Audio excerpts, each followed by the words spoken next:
Pessoal, acabei de encerrar essa partida aqui.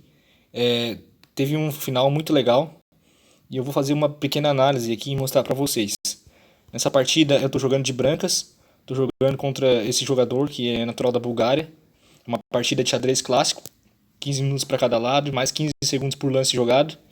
Eu vou tentar passar os lances aqui bem rapidinho, tá? A abertura foi bem padrão, não teve nada de diferente.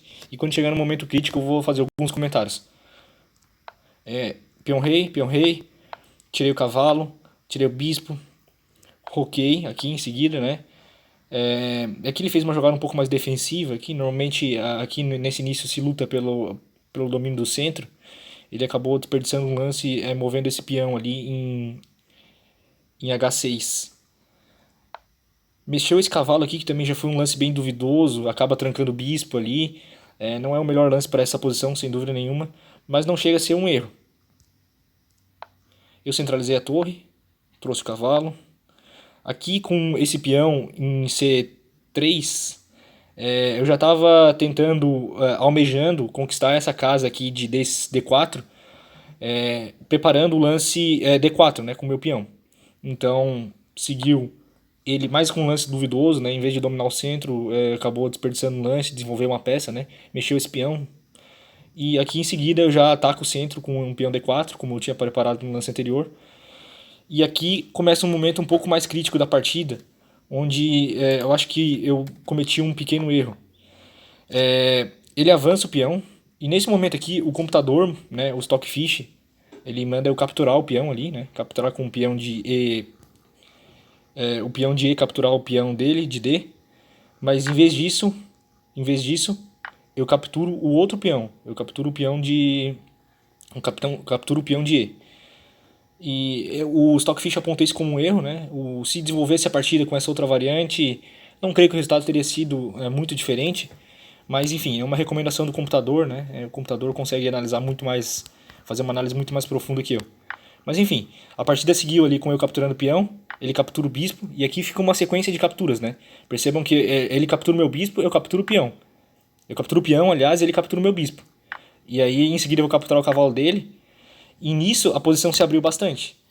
Vejam que essa coluna E, ela tá totalmente aberta agora. Tem o meu peão e o rei dele tá atrás. Então o rei dele tá o meu peão, ele tá como se fosse cravando o rei dele. Então vai seguir aqui uma sequência bem interessante, onde ele vai capturar de peão. Afinal, se capturasse de cavalo, o cavalo estaria logo ameaçado pelo meu peão. Eu avanço o peão. Aqui, se ele captura com esse peão aqui, eu vou trocar com o cavalo, né? Ele captura o peão ali, que eu acabei de avançar. E eu vou capturar com o cavalo.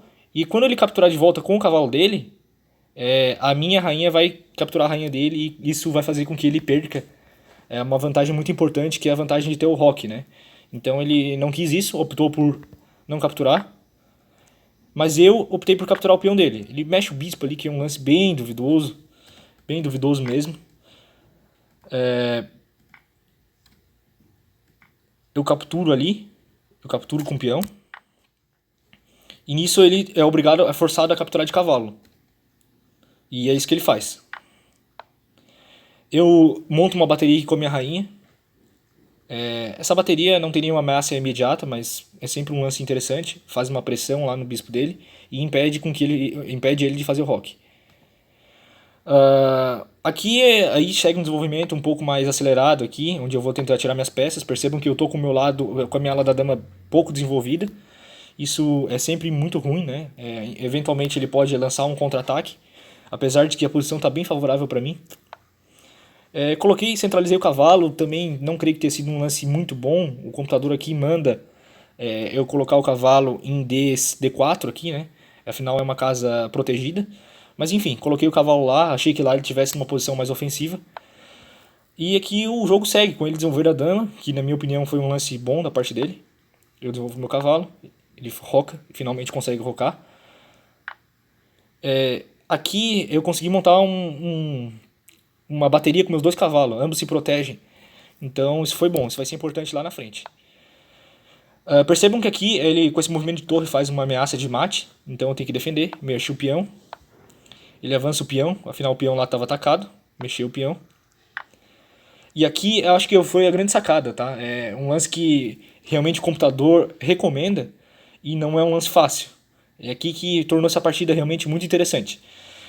Eu fiquei aqui quase 2 minutos pensando e encontrei esse lance muito legal, que eu já estava vendo há uns lances, há mais ou menos 2 jogadas atrás eu já tinha percebido essa oportunidade de lance, mas não era o melhor momento, porque eu estava com uma sequência de mate.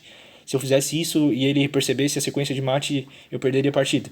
Então aqui eu capturo, o meu cavalo ele captura em F7, e com isso poderia ter sido desenvolvido, o lance convencional seria ele capturar o meu cavalo, né? Com o bispo. Mas ele resolve partir para uma sequência de mate. E aqui, talvez você não esteja percebendo, mas ambos os jogadores estão com uma sequência de mate aqui. É questão de quem chega primeiro. E eu vou dar um spoiler aqui.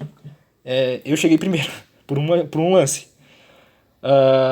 Eu não me intimidei com essa sequência aqui, que ele supostamente leva a minha rainha, né? Quando a torre captura em G2, ele dá o cheque e leva a minha rainha. Não me intimidei com isso. Parti pro ataque, capturei o bispo dele. E aqui a coisa começa a ficar muito tensa. Se vocês perceberem, ele tem. A sequência de mate dele tá bem óbvia, né? Ele vai capturar com a rainha ali em F3. Desculpa, ele vai capturar. Ele capturou com a torre aqui, né? É uma sequência mais forçada. É, eu tinha percebido isso. O meu rei aqui só tem um lance possível, senão entra numa rede de mate, que é o lance H1, fica num canto totalmente isolado. E aqui é preciso ser rápido, porque ele tá com um checkmate em 2 lances, e eu tenho checkmate também em 2 lances, vejam só. Ele vai capturar de rainha. Próximo lance aqui, qualquer lance que ele mexer, tanto a torre como a rainha, é checkmate. Então, aqui foi a grande sequência que eu consegui encontrar, que dá um arremate nessa partida que é realmente muito interessante. E o lance é o cavalo em D6, qualquer um dos 2 cavalos. Nisso eu consigo dar um cheque, e o rei dele só tem uma casa. Porém, ele pode capturar com a torre. Vejam só. Dou cheque aqui. Ele pode capturar com a torre, é evidente. Mas o meu outro cavalo vai recapturar e a situação segue com o cheque. E nesse cheque aqui ele só tem uma casa. Rei B8. E a minha rainha captura aqui com um checkmate, finalizando a partida. Uma partida bem legal. Eu cometi, segundo a análise do Stockfish, eu cometi 2 erros e 2 blunders, né, que são erros graves. Então, eu considero isso um bom desempenho.